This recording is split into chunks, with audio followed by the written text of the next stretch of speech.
कि परमात्मा आखिर है कहाँ। अगर कैलाश में परमात्मा होता तो वो खुद ही उतर के दर्शन देता बच्चों को कि हम जाए 16 किलोमीटर ऊपर चढ़ के। हमें यही नहीं समझ में आ रहा कि परमात्मा है कहाँ। तो साहिब क्या कह रहे हैं, कहाँ है परमात्मा? हमारी आत्मा में परमात्मा है। आत्मा ही वो जगह है जहां पे परमात्मा निवास करता है। जिसने आत्मा को जान लिया मानो उसने परमात्मा को जान लिया। हे अर्जुन, जो लोग गीता का 3रा अध्याय 17वां श्लोक पढ़ो। हे अर्जुन, जो अपनी आत्मा में स्थित हो जाते हैं, जो अपनी आत्मा में रमण करते हैं, जो अपनी आत्मा में संतुष्ट हो जाते हैं, उनके ऊपर कोई जितने भी धार्मिक कर्म कर्तव्य हैं ये लागू ही नहीं होते। उनको किसी मंदिर में जाने की जरूरत नहीं, उनको किसी व्रत पूजा पाठ करने की जरूरत नहीं, उनको कोई तीर्थ जाने की जरूरत नहीं। परमात्मा स्वयं चल के उनके घर में आते हैं। क्यों? क्योंकि उसने ठिकाना ढूंढ लिया है। मोको कहां ढूंढे रे बंदे, मैं तो तेरे पास में। क्या है सबसे पास? हमारी आत्मा है सबसे पास। वो हमसे कभी दूर नहीं हो सकती क्योंकि वो मैं ही हूं। मैं खुद से दूर कैसे होऊंगा? लेकिन मैं अपने आप को भूल गया हूं और मैं अपने आप को शरीर मान बैठा हूं। जब तक मैं अपने आप को शरीर मानता रहूंगा जब तक मुझे परमात्मा मिल ही नहीं सकता। जब तक मैं राम जी को शरीर मानता रहूंगा, जब तक मैं कृष्ण जी, कबीर जी, रविदास जी को शरीर मानता रहूंगा, तब तक परमात्मा मुझे मिल ही नहीं सकता। क्यों? क्योंकि वस्तु कहीं ढूंढे कहीं। वस्तु है आत्मा में और तूने आस लगा ली शरीरों से। हे अर्जुन, ये जीवात्मा ना तो आदमी है ना औरत है। आदमी और औरत तो यानी काया रूपी कपड़े हैं। मनुष्य चोला, चोला बोला जाता है क्या? मनुष्य चोला, चोले का मतलब क्या होता है? वस्त्र। कहते हैं बाबा जी का चोला देखो कैसा पहन रखा है। तो बाबा जी अलग है, चोला अलग है। अब कहो कि बाबा जी को मारो और बाबा जी भाग जाए, चोला गिरा के वहां पे तुम चोले को कूटो, तो बाबा जी को लगा क्या? कुछ नहीं लगा। बाबा जी चोला अपना छोड़ गए तो तुम बाबा जी के चोले की पूजा करने लग जाओ, तो बाबा जी की पूजा हुई क्या? नहीं हुई। बाबा जी के हाथ में दर्द है और तुम उसके चोले में आयोडेक्स लगाओगे तो बाबा जी को असर होगा क्या? नहीं होगा, क्योंकि चोला अलग है और बाबा अलग है। इसी प्रकार शरीर अलग है, आत्मा अलग है। शरीर तो धारण किया गया है। ये शरीर आपने, हमने, राम जी ने, कृष्ण जी ने, कबीर साहब ने धारण किया है। धारण किसे किया जाता है? जो तुम्हारे पास वस्तु हमेशा ना हो। जैसे तुम्हारी शादी हो रही है, अब तुम क्या धारण करोगे? शेरवानी धारण करोगे। कोई राजा आराम से बैठा हुआ है, सेनापति ने कहा महाराज युद्ध हो गया। अच्छा, अब क्या करेगा? अस्त्र शस्त्र धारण करेगा, ना कि 24 घंटा वो धारण किए हुए है। हमेशा ऐसा ही मिलेगा। इसीलिए जैसे ही राम जी, कृष्ण जी कोई भी अवतार लेके आते हैं तो वस्त्रों को धारण करते हैं, ना कि वो वस्त्र हो जाते हैं। मैंने सफेद कपड़े पहन लिए, लोग मुझे सफेद मानने लग गए, बाबा सफेद है। किसी ने भगवा चोला पहना है, लोग उसको भगवा चोला मानने लग गए कि वो तो लाल वाला है। किसी ने हरा पहना है, लोग उसको हरा मानने लग गए, जबकि ये सारे कपड़े हैं। जिसने ये धारण किया है वो बिल्कुल भिन्न है। तो धारण कौन कर रहा है? जीवात्मा धारण करता है। ये जितने शरीर हैं, आपका शरीर यानी आदमी का शरीर, औरत का शरीर, दोनों कपड़े हैं, लेकिन दोनों को पहनने वाला जीव एक जैसा है। जब तक ये समझ में नहीं आया, जब तक बात नहीं बनने। यानी कूलर, पंखा, बल्ब, गीजर, हीटर, प्रेस, ये सब देखने में अलग अलग हैं, शरीर जैसे देखने में अलग अलग है, हाथी, घोड़ा, बिल्ली, कुत्ता, लेकिन इन सबको चलाने वाला करंट एक ही है। एक ही करंट इन सबको चलाता है। ऐसे ही एक ही जीव किसी भी शरीर को चला देता है। ऐसा तो नहीं होता करंट केवल प्रेस को ही चलाएगा, कूलर को नहीं चलाएगा। भाई कूलर को भी चलाएगा।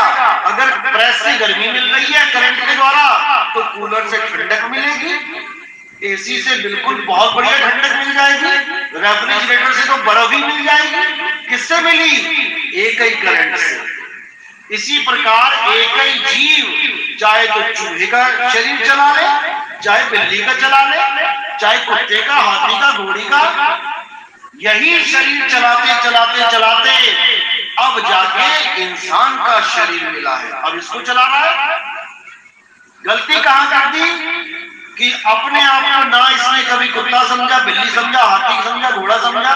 जब हम कहते हैं तुम 84 भोग के आए हो तो तुम क्या कभी सोचते हो कि मैं कुत्ता था, मैं बिल्ली था, मैं हाथी था? लेकिन तुम ये सोचते हो कि मैं आदमी हूं। कितने समय के लिए, कितने समय के लिए, कुछ समय के लिए तुम अभी आदमी बने बैठे हो। उसके बाद क्या होगा? इन 9 दरवाजों में से तुम बाहर आ जाओगे और फिर मां के गर्भ में चले जाओगे। अब ये इंसानी चोला भी खत्म, अब तुम इंसान भी नहीं रहे। अब जैसा गर्भ मिलेगा तुम्हें तुम वैसे ही बन जाओगे। अभी कोई कहे वो कुतिया पड़ी है, वहां पे कुतिया सो रही है, जाओ इसका दूध पियो जाके, कोई नहीं पिएगा। लेकिन यही चूल्हा छोड़ के उसके गर्भ में चले गए और 15-20 कुत्ते पैदा हो गए। अब झगड़ा करोगे वही दूध पीने के लिए, बाकियों को पीछे धकेलोगे और तुम सबसे पहले मुंह लगाओगे। क्यों? क्योंकि अब तुम्हें ये होश नहीं रहेगा कि मैं कभी आदमी था। खत्म, आदमी वाला रोल खत्म। अब आ गए कुत्ते, सुअर, गधे। तो यही माया का जाल है। माया कभी ये सोचने तक नहीं देती कि तुम हो क्या। जो दिखता है वही दिखता है, जो दिख रहा है वही चल रहा है। मैं आदमी, तू औरत, मैं जवान, तू बूढ़ा, मैं बच्चा। अरे ना कोई आदमी, ना कोई औरत, ना कोई बूढ़ा, ना कोई जवान, ना कोई बच्चा। तुम अनंत हो, तुम्हारा कोई समय ही नहीं है। अध्याय 2, हे अर्जुन, मैं, तू और ये राजा महाराजा, ऐसा कोई समय नहीं था जब हम नहीं थे, और ऐसा कोई समय नहीं आएगा जब हम और तुम नहीं होंगे। तो कौन सा स्वरूप है? सतयुग में कहां है शकुनी मामा, त्रेता में कहां है दुर्योधन, और कलयुग में कहां है कृष्ण। यानी देह रूप तो बदल जाएंगे, खत्म हो जाएंगे, लेकिन अर्जुन हमारी तुम्हारी आत्मा सदैव रहेगी। इसको कोई मारने में सक्षम नहीं है। तो किसकी पूजा करनी है?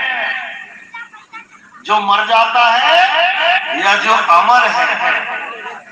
जो अमर है उसकी पूजा करनी है। जो खंडित हो जाता है, जो मर जाता है, जो बदल जाता है, उसकी पूजा नहीं करनी है। हे अर्जुन, 7वां अध्याय, जो देवी देवताओं की पूजा करते हैं वो अल्प बुद्धि प्राणी होते हैं। अध्याय 7वां 23वां श्लोक पढ़ो। देखो सबसे बड़ी प्रॉब्लम है क्योंकि हम पढ़ते नहीं है, हमें पता ही नहीं है कि कृष्ण जी कह क्या रहे हैं, क्योंकि हमें ये नहीं बताया गया कि कृष्ण जी कहते क्या हैं। हमें ये बताया गया कि कृष्ण जी की पूजा, उसका कहा मानो ना मानो चलेगा, लेकिन उसके पैर सुबह छू के स्कूल जाओ। यानी कहने का मतलब मेरा एक ऐसा पिता है जिसका मैं कहा तो कभी नहीं मानता, लेकिन रोज सुबह पैर छू के चला जाता हूँ। और वो परेशान हुआ पड़ा, यार बच्चा मेरी बात ही नहीं मानता कभी। तो हम अच्छे बच्चे हैं कि बुरे बच्चे हैं? हम बच्चे तो उसी के हैं, लेकिन बुरे बच्चे। अच्छे बच्चे कब बनेंगे? जब पिताजी का कहा मानेंगे। तो गीता में कृष्ण जी ने कहा ही तो है, अगर कहा मानना है तो पहले सुन तो लो कहा क्या है।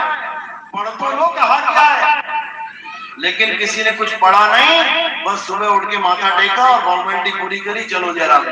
ऐसा नहीं, उसमें साफ लिखा है जो भूतों प्रेतों की पूजा करते हैं वो भूतों प्रेतों के बीच में जन्म लेते हैं, जो पितरों की पूजा करते हैं वो पितरों में जाके जन्म लेते हैं, और जो देवी देवताओं की पूजा करते हैं वो देवलोक में जाके जन्म लेते हैं। हे अर्जुन, ये तीनों ही अज्ञानी मुझे प्राप्त नहीं कर सकते। बिल्कुल क्लियर, इन तीनों को अज्ञानी बोल दिया। क्यों बोला अज्ञानी की? क्योंकि ये तीनों ही आत्मज्ञानी नहीं है। इसलिए बोला कि मैं तो बोलता रहा आत्मा सत्य, और ये उठा के इंद्र की पूजा कर रहा है, ये उठा के किसी और देवी देवता की पूजा, शनिदेव की पूजा कर रहा है। मैंने कब कहा शनिदेव की पूजा करने को भाई? मैंने तो आत्मा की महिमा गाई है। हे अर्जुन, आत्मा अचल है, नित्य है, सनातन है। जो आत्मा का पुजारी है वही सनातनी कहाने का हकदार है। लेकिन यहाँ देवी देवता पूजने वाले सनातनी बने बैठे हैं, क्या किया जाए? दिक्कत तो ये है, देवी देवताओं को तो बिल्कुल खंडन किया गया है गीता में, लेकिन हमें कोई बताने वाला नहीं मिल रहा, क्योंकि हमें ऐसे बंधन में बांध दिया गया है कि हम अपनी आत्मा की खोज कर ही ना पाए। यही काल जाल है। इस काल ने ऐसा भ्रम जाल फैला दिया है कि भगवान की जगह यानी परमात्मा की जगह आदमी और औरत की पूजा करवा रहा है। अब राम जी आदमी है कि औरत? सब कहेंगे आदमी है। अरे भाई, आदमी उनके कपड़े हैं। सीता जी आदमी है कि औरत? सब कहेंगे औरत है। अरे भाई, वो कपड़े हैं। राम जी भी आत्मा है और सीता जी भी आत्मा है। जब तक हम इनको आत्म रूप में स्वीकार नहीं करेंगे, जब तक हम धोबी बन के क्या धोएंगे? कपड़े ही धोएंगे। दिक्कत ये है, राम जी की पूजा करनी है तो उनकी आत्मा को जानो, कृष्ण जी को जानना है तो उसकी आत्मा को जानो, ना कि शरीरों को जानो। कृष्ण जी, विष्णु जी को आपने एक आदमी मान लिया है क्योंकि मनवा दिया गया, जबकि पहला अवतार क्या है विष्णु जी का? मछली। मानो मछली को विष्णु जी, मान के दिखाओ। मछली खाना छोड़ देना। भाई, गाय को मानते हो ना कि शंकर जी की गाय है, कृष्ण जी की प्यारी गाय है? अरे वो तो स्वयं कृष्ण जी है मछली। अब खा के दिखाओ, तुम्हारी हालत ना खराब कर दी तो उसने। क्यों? क्योंकि समझने के बाद अगर तुम गलत काम करते हो तो जेल में जाते हो, और जब तक ना समझो 18 से नीचे हो, जब तक कहां जाते हो? बाल सुधार गृह में। तो आज समझ लो क्या क्या नहीं खाना है। भगवान को नहीं खाना है तो पहले समझ लो भगवान है क्या। गाय छोड़ो, गाय तो सेकेंडरी है। भगवान ने रखी थी, पाली थी, जो स्वयं भगवान है। मछली का अवतार, जो मछली खाता है, याद रखना तुमने विष्णु जी के शरीर को खा लिया है। अब तुम्हारी ऐसी हालत होने वाली है कि तुम्हें भगवान भी ना बचाएगा। और कौन? कछुआ, दूसरा अवतार, कछुए का अवतार। अब कछुआ देखते ही अगर किसी ने खाने का विचार कर लिया तो समझ जाना कि गौ हत्या से भी बड़ा पाप लगेगा। तीसरा वरा अवतार, जंगली सुअर का अवतार। खूब अचार खाते हैं जंगली सुअर का, पंजाबी का, मार मार मार। विष्णु जी के पुजारी। अब खाना, अब समझ के खाना की क्या खा रहे हो? गौ हत्या को कहते हैं महापाप। अरे वो तो सेकेंडरी है, ये तो विष्णु जी का अवतार है। तो भाई, जब हम विष्णु जी को मछली नहीं मान रहे, हम विष्णु जी को कछुआ नहीं मान रहे, हम विष्णु जी को जंगली सुअर नहीं मान रहे, तो हम विष्णु जी को आदमी क्यों मान बैठे? हम कृष्ण जी को आदमी क्यों मान बैठे? अरे आदमी भी एक चोला है और वो कछुआ मछली भी एक चोला है। दोनों ही शरीर हैं, दोनों ही धारण किए गए हैं, दोनों को धारण करके उतार दिया गया है। इसीलिए गीता में स्पष्ट बोला है अर्जुन, तेरे और मेरे कई जन्म हो चुके हैं। मैं उनको जानता हूं लेकिन तू उन्हें नहीं जानता, तू भूल चुका है। अगला ही श्लोक, यद्यपि मैं अजन्मा हूं, यानी मैं जन्म मरण से रहित हूं। फिर तो पिछला वाला श्लोक झूठा पड़ गया।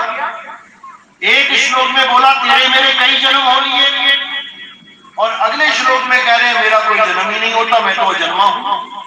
दोनों में से एक ही बात सत्य हो सकती है, लेकिन दोनों ही सत्य हैं। कैसे?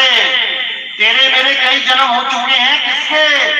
देह स्वरूप के, लेकिन मैं अजन्मा हूं आत्म स्वरूप में। तो हे अर्जुन, देह की पूजा नहीं करनी है, केवल आत्मा को जानना है। तत्वदर्शी संतों ने 2 प्रकार के तत्वों का वर्णन किया है। अध्याय 4 पढ़ो। एक असत्य तत्व और एक सत्य तत्व। असत्य तत्व तो इन शरीरों को मानो जो हमेशा बदलते रहते हैं, हमेशा जन्मते और मरते रहते हैं, और सत्य तत्व आत्मा को जानो जो कभी बदलती नहीं है और कभी जन्मती और मरती नहीं है। हे अर्जुन, अगर तुम उस आत्मा को प्राप्त करना चाहते हो, आत्म ज्ञान को प्राप्त करना चाहते हो, तो अध्याय 4 34वां श्लोक कि तुम किसी आत्मज्ञानी गुरु के पास जाओ जिसने अपनी आत्मा को जान लिया है, जिसने अपनी आत्मा को महसूस किया है। केवल वही तुम्हें बता सकता है कि तुम एक शरीर नहीं एक आत्मा हो, नहीं तो तुम सारी उम्र अपने आप को आदमी मानते मानते मानते ये शरीर छोड़ दोगे, और तुम्हारी आंख फिर इसी शरीर में लगी होगी कि डॉक्टर साहब मुझे बचा लो, डॉक्टर साहब मुझे बचा लो, जबकि तुम अमर हो। बचा किसको लो? तुम मरे ही नहीं सकते। किसको बचाने की बात कर रहे हो? अरे शरीर को बचाना चाहते हो जो पहले से ही मरा हुआ है। तो जब तक अपने स्वरूप को नहीं जानोगे, जब तक बात बनने वाली नहीं है। इसलिए केवल एक सत्य है, और वो सत्य पूरे विश्व के लिए है। ऐसा नहीं कि केवल हिंदुओं के लिए सत्य है और मुसलमानों का नहीं है। हिंदू, मुस्लिम, सिख, ईसाई सब एक सत्य के बच्चे हैं, एक परमात्मा के बच्चे हैं, लेकिन उस एक परमात्मा को ढूंढने के चक्कर में अलग अलग धर्म बना बैठे, अलग अलग जात बना बैठे, अलग अलग पंथ बना बैठे, उस एक को पाने के चक्कर में। लेकिन अब समय आ गया है कि उस एक को जानेंगे और एक को पहचानेंगे, पाएंगे। और कहां जाएंगे? मंदिर की मस्जिद, गुरुद्वारे की चर्च? कहीं नहीं। अब जाएंगे अपनी आत्मा में रमण करने।